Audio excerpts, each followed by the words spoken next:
각종 구호 단체나 어떤 기관에서 홍보를 하거나 상황을 설명할 때에 우리는 자주 이런 사진들을 보게 되어집니다. 보면 우리의 마음에 첫 번째 드는 생각은 참 불쌍하다, 참 안 됐다, 그런 생각을 가지게 되어집니다. 그 국경을 믿는 의사회라고 하는 그 의사 구호 단체가 있는데, 거기에서 보면 어떤 분이 홍보 영상에 보면 이런 설명을 합니다. 자신이 의사로서 한 6개월 정도 봉사 차원에서 아프리카에 갔었는데, 거기에 가서 6개월 동안 정말 엄청난 수고를 하고 돌아왔는데, 와서 보면 얼마 지나지 않아서 때론 저녁에 한숨 잠을 자지 못하고 아이를 살릴 수 있었는데, 우리나라였다면 충분히 살릴 수 있었는데 그곳에서 아이가 며칠을 견디지 못하고 죽게 되어지는, 1,000원짜리 돈 1,000원만 있으면 살 수 있는 유아 당뇨에 관련된 약이라든지 아니면 가장 기본적인 치료를 할 수 있는 그런 약품들이 1, 2천 원 정도 하는 그런 돈인데, 그 약품을 사지 못하여서 아이들이 2, 3일 버티다가 죽는 그런 모습들을 바라보면서 너무 안타까운 마음이 들었고, 그 죽기를 마치고 다시 돌아왔지만 아이들이 생각이 나고, 그래서 어쩔 수 없이 불쌍한 마음이 들어서 다시 그곳으로 이제 장기적으로 봉사를 위해서 나아가게 되어졌다. 그러면서 너무나 중요한 일인데 돈 5,000원, 10,000원 크지 않아 보이지만 이걸로 뭘 하겠냐 생각하지만, 그런 돈들이 모여서 많은 사람들을 살리는 일이 있다라고 하는 홍보 영상을 보게 되어집니다. 우리가 저런 모습을 볼 때 참 불쌍하다, 그런 생각을 가장 먼저 가지는 거죠. 우리 사진을 한번 다시 두 번째 사진을 보여주면 거기에 아주 의미 깊은 사진이 하나 있습니다.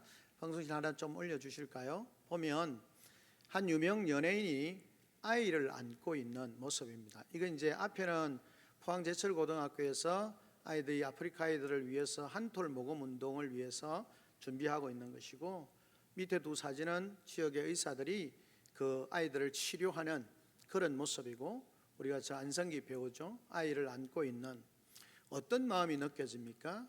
불쌍한 마음이 느껴지기도 하지만 따뜻한 마음이 느껴지기도 하는 것이죠. 사실 불쌍함이라고 하는 이 단어에는 두 가지의 의미가 중복되어 있다고 생각합니다. 불쌍하다 이렇게 생각하면 참 불편한 마음이 우리 속에 있기도 하고, 또 한편으로는 따뜻함이라고 하는 의미를 함께 가지고 있습니다. 누군가를 불쌍히 여기는 마음은 따뜻한 마음이죠. 누군가를 불쌍히 여기는 마음은 따뜻한 마음입니다. 그런데 그 불쌍함이라는 말이 나에게 적용이 되어지면 어떻습니까? 우리의 마음이 무겁습니다. 불편합니다. 힘이 듭니다. 이처럼 불쌍함이라고 하는 것은 많은 의미를 포함하고 있고, 우리의 삶을 다시 한번 돌아보게 하는 것이죠. 오늘 우리가 읽었던 이 본문의 말씀 속에서 두 맹인이 예수님을 향하여서 그렇게 말합니다. 주여, 우리를 불쌍히 여기소서라고 그렇게 부르짖고 있습니다. 여기서 불쌍함의 의미가 우리에게 어떤 의미일까라고 하는 것을 생각을 하면서 하나님께서 우리에게 주시는 은혜를 함께 나누려고 하는 것입니다. 첫째, 우리가 불쌍함이라고 하는 것을 생각할 때 우리가 싫든 좋든 인정해야 하는 것이 있습니다. 불쌍함, 이것은 우리의 현실입니다. 불쌍하다는 말은 남의 이야기, 먼 거리에 있는 것이 아니라 오늘 우리의 현실이라는 겁니다. 불쌍함이라고 하는 것은 현실입니다. 여러분, 이 두 맹인만 불쌍한 것이 아니라, 그렇죠, 맹인이니까 더 불쌍하겠죠. 성경에 보면 많은 기록들이 불쌍함, 아픔, 고통, 절망, 이스라엘 민족 공동체가 그렇기도 하고 한 사람의 절망과 고통이 있기도 하고 늘 사람들로 하여금 그 본문을 읽으면서 참 불쌍하다 그런 생각을 갖게 하는 말씀들이 참 많이 있습니다. 성경을 보면 또 우리의 현실을 바라보면 우리 모두는 불쌍하다라고 하는 것이 현실입니다. 많이 가진 인생도 불쌍합니다. 번세 있는 인생도 목자 없는 양처럼 불쌍한 존재들입니다. 가난하면 두말할 나위 없이 불쌍한 존재들입니다. 우리가 앞에서 화면으로 보았던 것처럼 정말 깡마르고 먹을 것이 없어서 피골이 상접한 그런 모습들을 바라보면서 참 불쌍하다 이런 생각이 들지만 우리의 삶, 영적이고 우리의 삶에 있어서 우리의 삶이 얼마나 불쌍한지에 대해서 잘 알지 못하는 것입니다. 오늘 본문에서는 앞을 보지 못하는 사람, 그는 눈은 비록 어두웠지만 그의 삶은 오히려 덜 불쌍한 사람이라고 할 수 있습니다. 왜냐하면 자기 자신이 불쌍한 존재라는 것을 자각하고 있기 때문에 그렇습니다. 더 심각한 문제는 우리의 많은 인생들이 자기가 불쌍한 존재라는 사실을 자각하지 못한다는 것입니다. 그렇기 때문에 뭘 합니까? 자신의 삶이 불쌍하지 않고 자신의 삶은 당당하고 용감하고 그렇게 생각을 하니까 문제가 발생하는 겁니다. 어떤 사람들의 행위나 행동들에 대해서 이제 지금 우리나라에서 일어나는 많은 일들 속에서 뭘 말합니까? 스스로 자기가 다 정당하다는 겁니다. 자기는 불쌍하지도 않고 용감하고 정당하고 올바른 일을 했다고 스스로 생각을 하는 겁니다. 양쪽이 다 그렇습니다. 그러니까 그 속에서 하나님의 은혜와 긍휼하심이 들어올 기회가 없습니다. 자기가 다 정당하다는 거죠. 자기는 불쌍하지 않다는 겁니다. 자기는 용감하고 바르고 온전하다는 겁니다. 그런 삶을 향하여서 오늘 주님은 우리에게 말씀하는 겁니다. 비록 두 맹인의 입을 통하여서 고백을 하지만 주여 우리를 불쌍히 여겨 주시옵소서. 우리는 불쌍한 존재입니다 라고 그렇게 주님 앞에 나아가는 모습을 보게 되어지는 것입니다. 자신의 불쌍함, 육신의 눈은 어두워서 보지 못하지만 그 눈이 어두워짐으로 말미암아 자신의 비참함과 불쌍함을 보게 되어지는 역설이 나타나게 되는 것입니다. 우리는 우리 자신도 불쌍한 인생이라는 자기 현실을 직시할 필요가 있습니다. 그런 영적인 밝은 눈을 가져야 합니다. 나는 가능성이 있는 존재가 아니라 나는 불쌍한 존재다. 하나님 앞에서 나는 지극히 불쌍한 존재다 라고 하는 사실을 자각하는 것이 필요합니다. 현실적으로 우리 모두는 불쌍한 사람들, 우리가 불쌍하지 않다고 생각을 하니까 그 다음 단계로 나아가지 않습니다. 현실적으로 우리는 모두가 불쌍한 사람들인데 불쌍한 사람임에도 불구하고 자기가 불쌍하다고 생각하지 않으니까 그 불쌍함의 문제를 해결할 수 있는 자리로 나아가지 않는다는 것입니다. 이 불쌍함의 첫 번째는 불쌍함이 우리의 현실이라는 것이고요. 둘째는 이 불쌍함은 우리를 향하신 주님의 하나님의 은혜라는 것입니다. 여러분이 참 말이 잘 안 되는 것처럼 보이죠. 불쌍함을 자각하는 것이 하나님의 은혜라는 사실입니다. 왜냐하면 이 맹인이 어떻게 합니까? 자기가 불쌍한 존재라는 사실을 아니까 그 다음 단계가 뭡니까? 그 불쌍함의 문제를 해결할 수 있는 곳으로 나아가는 겁니다. 이건 불쌍함이라는 것은 뭡니까? 처지나 형편이 어려워서 애처롭다는 것입니다. 현실적으로 자신의 처지나 형편이 어려워서 애처롭다는 겁니다. 여러분, 물질적으로 드러나는 이 불쌍함은 사람들이 피부로 잘 느낄 수 있습니다. 그런데 우리의 삶에 이런 어떤 그런 애처로움에 대해서, 영적으로 애처로움에 대해서 잘 인식하지 못하고 느끼지 못할 때가 많이 있습니다. 그런데 여러분, 이 불쌍함이라고 하는 것은 불쌍히 여겨주시는 주님, 그 주님 앞에 나아가는 은혜, 그 은혜의 통로가 되어진다는 사실을 기억해야 하는 것입니다. 그래서 이 두 맹인이 어떻게 합니까? 주여 우리를 불쌍히 여겨주십시오 라고 그렇게 고백하면서 나아가는 것입니다. 그런데 전제가 있습니다. 이 맹인들이 앞에 그냥 주여라고 그렇게 말하지 않고 뭐라고 말합니까? 다윗의 자손 예수여라고 그렇게 말씀을 고백하는 것을 보게 되어집니다. 소리질러 이르되 다윗의 자손이여 우리를 불쌍히 여겼소서라고 그렇게 고백을 하고 있는 것을 보게 되어지는 것입니다. 다윗의 자손이여. 예수님을 성경에는 메시아에 대해서 인자라든지 다른 표현을 많이 씁니다마는 다윗의 자손 예수여, 다윗의 자손이라는 말이 구약의 이스라엘 백성에게 있어서 메시아로 오시는 가장 정확한 표현이 다윗의 자손 예수라는 것입니다. 이 맹인들은 비록 눈이 어두웠지만 예수님에 대하여서 올바른 고백, 자기의 전심을 다해서 그 예수님에 대해서 알려고 노력했고, 그 예수님에 대해서 들은 소문들을 종합해서 자신들이 이 예수님이 다윗의 자손 참된 메시아로 오신 분이라는 사실을 고백하게 되어지는 것입니다. 여러분, 맹인이었지만 그들의 삶은 주님을 알기 위해서 힘써서 노력했을 것입니다. 그리고 마침내 그들의 고백이 뭡니까? 다윗의 자손 예수여라고 그렇게 고백을 하는 것입니다. 이것은 매우 중요합니다. 여러분, 오늘날 교회 안에 심각한 문제는 예수님을 자기 방식대로 아는 사람이 많다는 것입니다. 목회를 하면서 참 답답하고 힘든 일이 있을 수 있습니다. 그 중에서 어쩌면 가장 어려운 것이 뭐냐면 바로 이런 부분입니다. 많은 사람들이 교회와 예수님과 하나님 나라를 자기 방식으로 알고 믿는다는 겁니다. 자기 생각과 자기 방식으로 교회와 예수님과 하나님 나라를 이해하고 믿는다는 것입니다. 여러분, 하나님 나라를 자기 방식으로 이해하고 알고 믿어서는 안 됩니다. 왜냐하면 그렇게 되면 자기 뜻대로 신앙생활을 하게 되는 것입니다. 자기가 인식한 대로, 자기가 아는 대로 신앙생활을 합니다. 그래서 어떻습니까?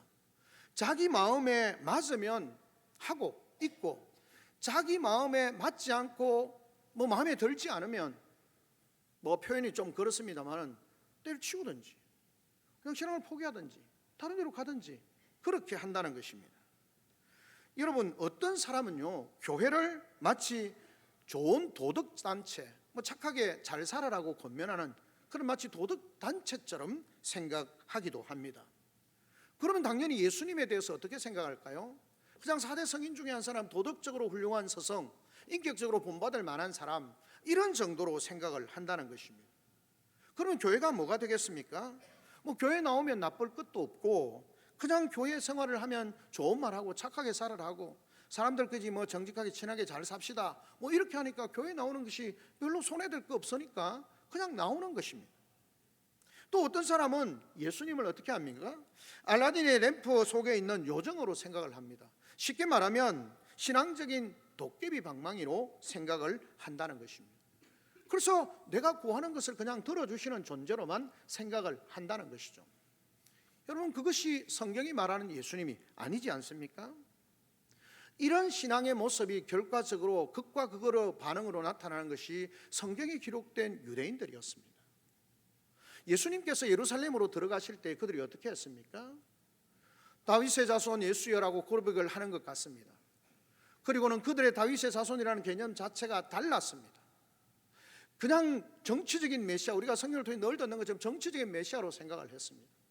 이스라엘을 그냥 로마의 제국에서 제국들의 손에서 해방되게 할 존재로, 왕으로 그렇게 생각했습니다. 그래서 다윗의 자손 예수여라고 하면서 호산나 호산나라고 이야기를 하면서 종려나무 가지를 꺾어서 나귀가 갈 때 깔고 자기 옷을 벗어서 깔고 왕으로 존중이 높이는 그런 행동을 합니다. 그런데 여러분, 사흘이 지나지 않아서 어떻게 합니까? 그들이 뭐라고 말합니까?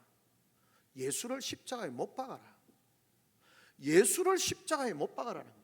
여러분, 사흘 전에 예수님이 예루살렘으로 들어오실 때에, 그냥 사흘이 아니죠, 며칠 전에 예루살렘으로 들어올 때에 그냥 호산나 다윗의 자손이여 그렇게 소리 지르던 그들과 예수님을 십자가에 못 박으라고 하는 그 사람들이 동일 존재, 동일 인물이라는 겁니다. 왜 그렇습니까? 자기 방식대로, 자기가 이해하는 예수님으로 생각한 겁니다. 이스라엘의 왕으로 그렇게 생각했는데 자기의 기대와 생각만큼 되지 않는 거예요.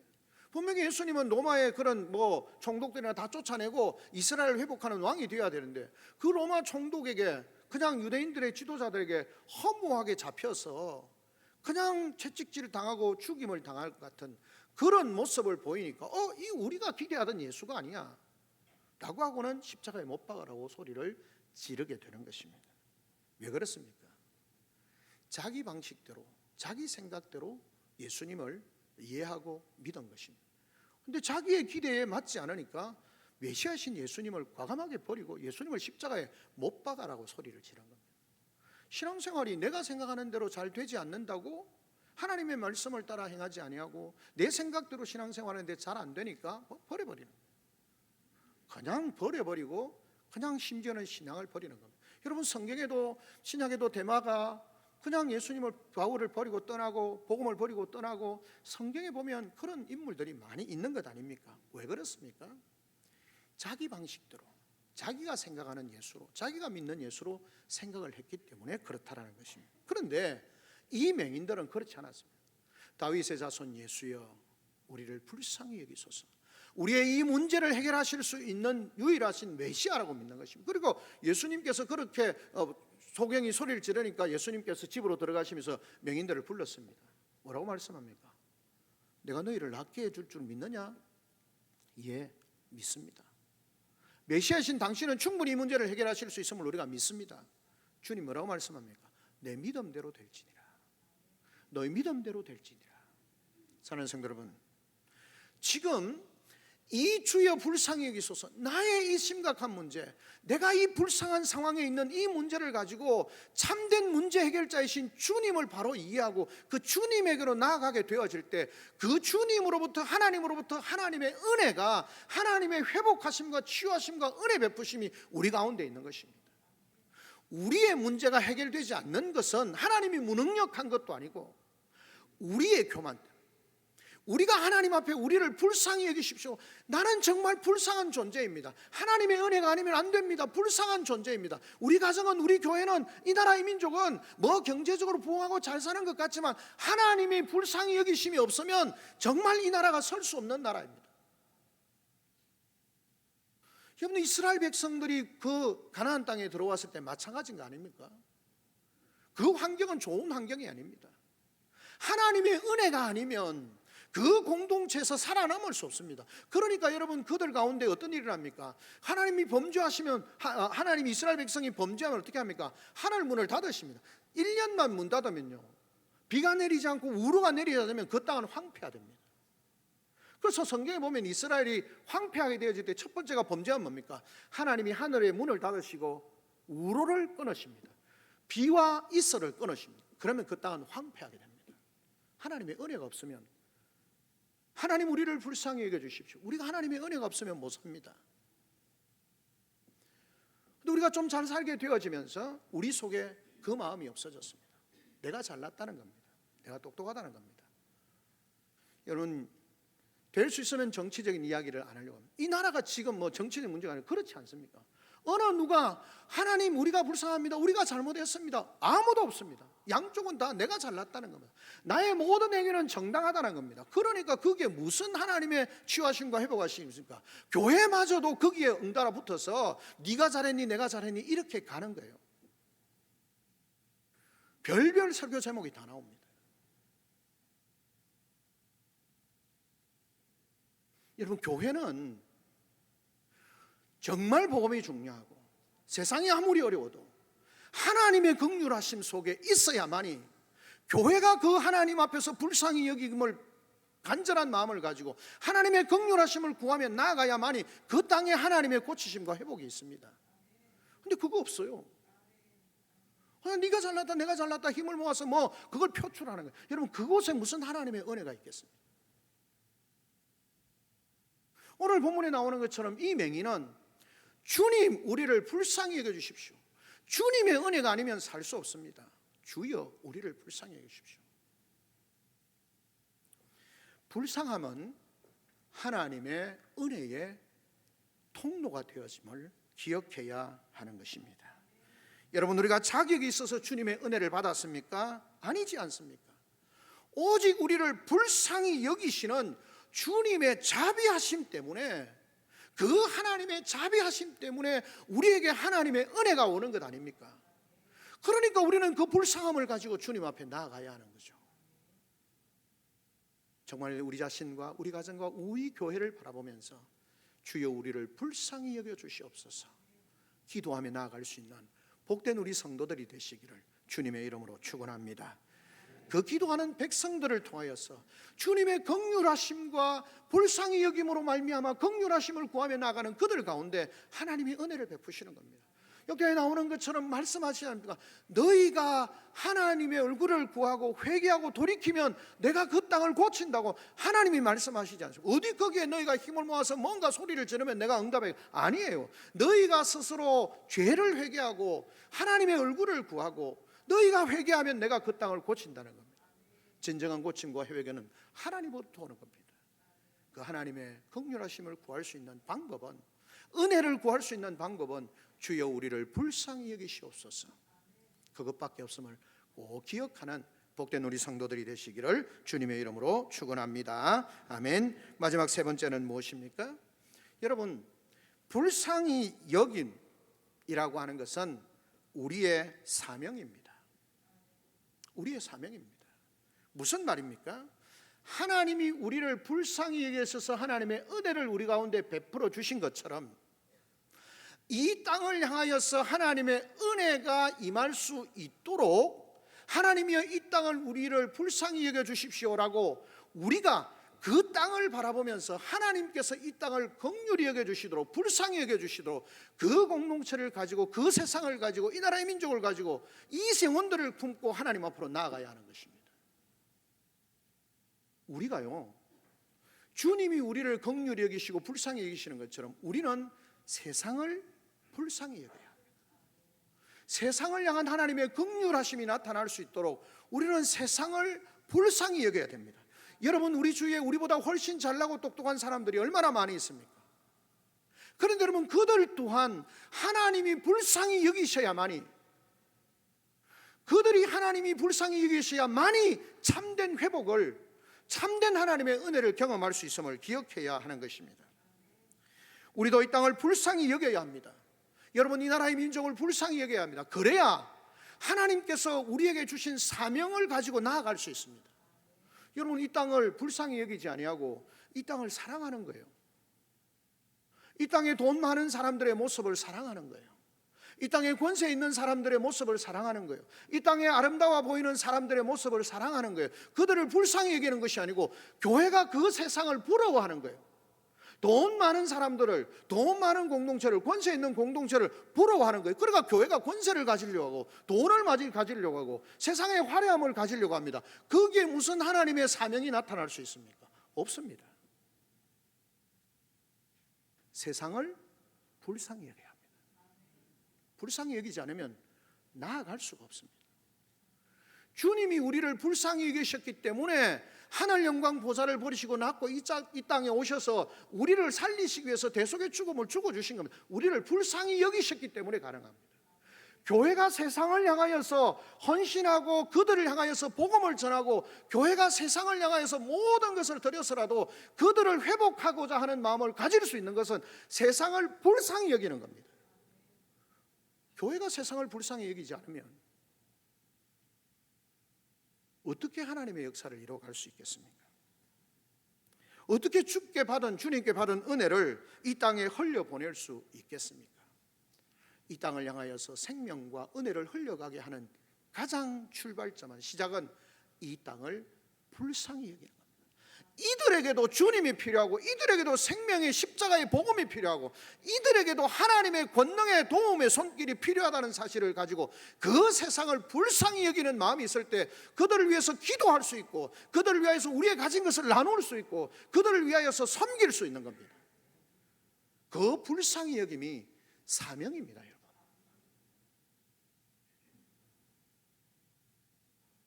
주님께서 그렇게 말씀하셨지 않습니까? 주님께서 오늘 본문에서 말씀하면서 그렇게 말씀합니다. 예수께서 모든 도시와 마을에 두루다니시며 그들의 회당에서 가르치시고 천국 복음을 전파하시면서 모든 병과 모든 약한 것을 고치시니라. 그 다음에 뭐라고 말씀합니까? 그렇게 하시는 출발이 뭐였습니까? 무리를 보시고 불쌍히 여기시니, 그들의 병듦과 아픔과 그들이 복음이 없음으로 말미암아 생명을 잃어가고 죽어가는 그들을 향하여 불쌍히 여기는 마음이 있었기 때문에 주님께서 모든 땅으로 제자들을 보내시고 복음을 전가하게 하시고 병든 자를 고치시고 치유하시고 회복하시는 그 모든 것들의 출발이 뭡니까? 바로 그들을 불쌍히 여기는 겁니다. 교회가 생명을 복음을 전할 수 있고 섬김의 사명을 감당할 수 있는 근거가 뭡니까? 출발이 뭡니까? 세상을 불쌍히 여기는 겁니다. 우리보다 훨씬 잘나 보이고 우리보다 훨씬 좋아 보이는 그들이지만 그들은 권세도 있고 돈도 있고 지식도 있지만 참된 지식이 없고 참된 영생이 없기 때문에 그들을 불쌍히 여기는 마음이 우리에게 있어야 합니다. 그런 마음을 가지시기를 주님의 이름으로 축복합니다. 그런 마음을 가지고 세상을 향하여서 기도하고 사랑으로 섬기고 희생하고 헌신하면서 이 십자가의 복음과 사랑을 전파할 수 있는 그런 복된 우리 금호교회와 모든 성도들의 삶이 되어지기를 주님의 이름으로 축원합니다.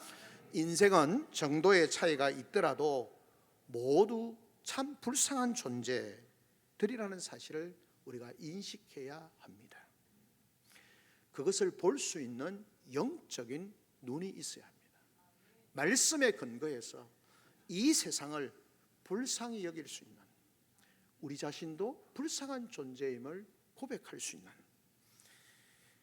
그래서 자신의 불쌍한 처지를 모르고 있는 것이 더욱 불쌍하다고 생각하고 믿음의 눈으로 고백하고 바라볼 수 있는, 그래서 먼저 깨닫고 먼저 주의 불쌍히 여기시는 은혜를 받아서 우리가 죄로부터 자유함을 얻고 영생을 가진 자가 되어진 우리가 그 주의 자비를 이 땅 가운데 나눌 수 있는, 나누면서 살아갈 수 있는, 이 땅의 불쌍함을 보면서 그들에게 우리의 가진 이 생명과 복음의 능력과 축복을 나누고자 하는 그 마음을 가지고 이 땅을 향하여서 아름답게 섬길 수 있는 우리 귀한 성도들이 되시기를 주님의 이름으로 축원합니다. 나라가 어렵고 혼란합니다. 그럼에도 불구하고 설 명절을 맞이하여서 많은 사람들이 이동을 합니다. 친척들을 만나기도 하고 이웃들을 만나기도 하고 친구를 만나기도 합니다. 믿음의 눈으로 그 이 땅을 바라보시는 주님의 마음으로 불쌍히 여기는 마음을 갖게 하시고 그 불쌍히 여김으로 말미암는 주의 은혜를 누리게 하시고 그 은혜로 말미암아 먼저 주신 것을 가지고 사명 감당할 수 있는 귀한 성도님들과 우리 금호교회가 되어지기를 다시 한번 주님의 이름으로 축원합니다. 아멘. 우리 시간 다 같이 한 목소리 하나님 앞에 기도하며 나갑시다. 주님, 우리를 불쌍히 여겨 주시옵소서. 우리의 처참한 모습, 불쌍한 모습 하나님 보게 하여 주시옵소서. 자랑할 것 하나 없는 우리 인생, 오직 하나님의 은혜로 살아가는 인생임을 알게 하시고 날마다 주님의 은혜가 필요한 불쌍한 존재임을 우리가 날마다 깨닫고 그 주님 앞으로 주여 우리를 불쌍히 여겨 주시옵소서.